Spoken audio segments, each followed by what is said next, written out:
If you could ignore all of the theological, philosophical, historical, scientific, mathematical, and grammatical errors of the Quran, if you could ignore the fact that all of the rituals of Islam were picked up by Muhammad from the pagans, like a dog picks up fleas, if you could ignore all of Muhammad's convenient revelations in which his would-be deity rushed to justify and fulfill all of his devilish desires and perverted practices, if you could ignore the many commands in the Quran to fight and slay those who do not believe in Allah and refuse to render entire submission to Muhammad, if you could ignore all of that, then what would it take to convince you that Muhammad was a prophet of God?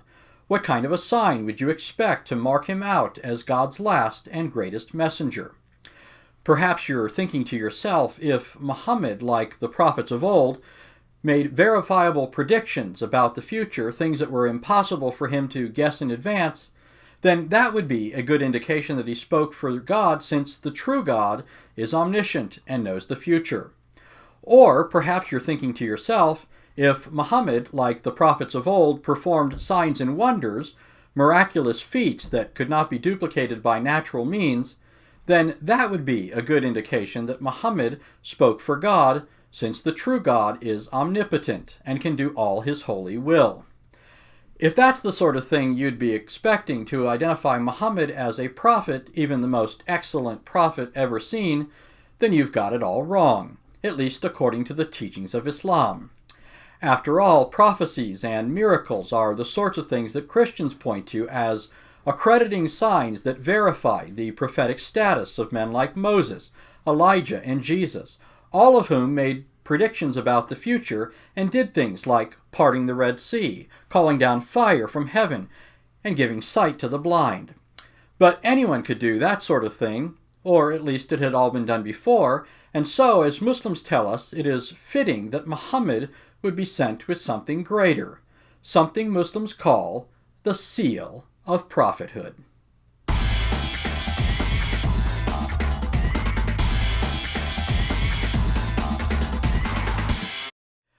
According to Sheikh Yasser Qadi, this seal or sign given to Muhammad by Allah was a palpable something or other that could be found on Muhammad's body, and it served as conclusive proof that he was the last and greatest of all of Allah's prophets. The Prophet ﷺ had a physical khatam, physical seal, a physical something that Allah gave him on his body, on his jasad. And this was to be a sign by which he would be recognized by other people. So the Prophet ﷺ had a physical sign, and this sign is the seal of the prophets. Fortunately, we don't have to guess or wonder what this physical mark was, for Muhammad's early companions, not to mention some of his modern followers, didn't have the good sense to be embarrassed by it, and so they described it for us in all of its glorious detail. In the following hadith, we're told what this sign was that marked Muhammad out as the most excellent prophet ever seen. Jabir bin Samura reports that I saw the seal of prophethood of Rasulullah between his two shoulders, which was like a red tumor, the size of which was like that of a pigeon's egg. Excellent, Basil. We've been trying for years to get a mole inside Dr. Evil's lair. We now have that mole. Yes. Ah, and here he is. So you're the...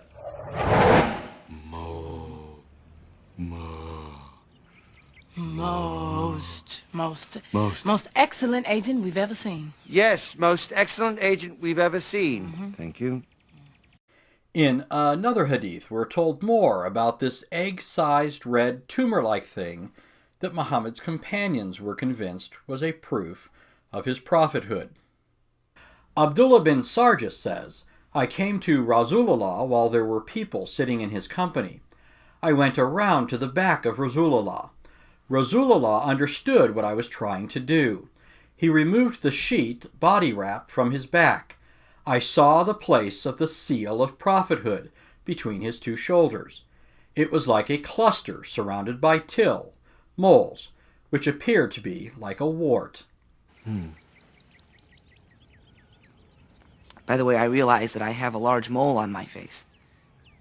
Where? What? Where's that mole? I didn't see one. For a final hadith among the many others that could be cited, we're told in the following hadith about one of Muhammad's companions named Abu Zayd, who once gave Muhammad a prophetic rub-down. Apparently, Muhammad's many wives and slave girls were not adequate to the task. As Abu Zayd was working his way down from Muhammad's back to his waist, he let his hands run wild and ended up touching some of the hairs that were growing out of Muhammad's moles.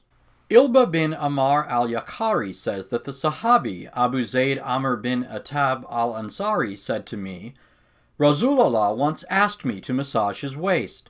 When I began massaging the back, accidentally, by chance, my fingers touched the seal of prophethood.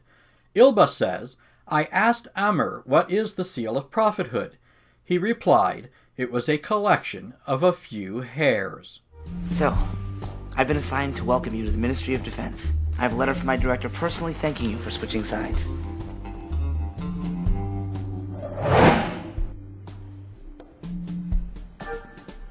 I can't wait to inform Austin of your defection.